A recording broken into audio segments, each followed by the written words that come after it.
కేంద్రంపై CM Revanth Reddy hot comment చేశారు. గతంలో అమెరికా జోక్యాన్ని ఇందిరాగాంధీ అడ్డుకున్నారని, కానీ ప్రస్తుతం భారత్ విషయాల్లో ట్రంప్ జోక్యం చేసుకుంటున్నారని మండిపడ్డారు.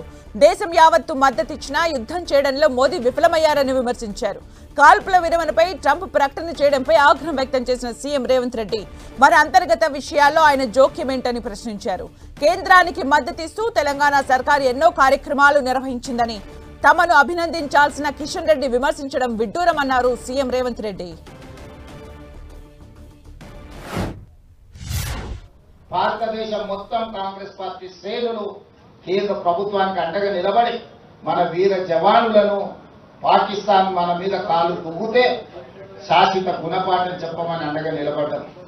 దురదృష్టవశాత్తు కేంద్ర ప్రభుత్వం వెనుకడుగు వేసింది. వచ్చిన అవకాశాన్ని సద్వినియోగం చేసుకోకుండా అమెరికా ప్రెసిడెంట్ ఒత్తిడి తీసుకొచ్చినా, నేను యుద్ధాన్ని ఆపినా, లేకపోతే ఆర్థిక ప్రయోజనాలు నేను దెబ్బతీస్తాను బెదిరిస్తే భారతదేశం లొంగిపోయిందని చెప్పి ట్రంప్ ప్రకటించే పరిస్థితి వచ్చిందనంటే ఈ దేశంలో నడుస్తున్న ప్రభుత్వం ట్రంప్ ఒత్తిడికి లొంగిపోయిందని విస్పష్టంగా ఈరోజు ప్రజలు భావించవలసిన పరిస్థితి వచ్చింది.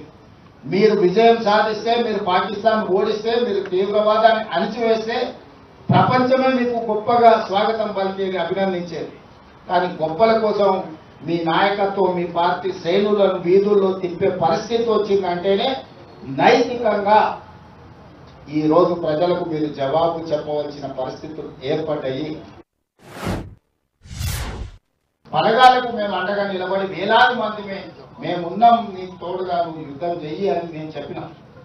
ఆ రోజు కిషన్ రెడ్డికి అభినందించడానికి నోరు రాలేదు. కానీ ఈరోజు చేసిన తప్పులను కప్పిపుచ్చుకోవడానికి మీ గొప్పలు మీరు చెప్పుకుంటే మాకు అభ్యంతరం లేదు. మీరు గొప్పవాళ్ళో కాదో ప్రజలు నిర్ణయిస్తారు. కానీ రాహుల్ గాంధీ గారిని నిందించడం ద్వారా మీ చేతగానితనం స్పష్టంగా కనిపిస్తుంది. ఈ చేతగానితనం మాటలు మాట్లాడడం మానేసి తీవ్రవాదులకు గుణపాఠం చెప్పేదానికి ఆలోచన చేయండి.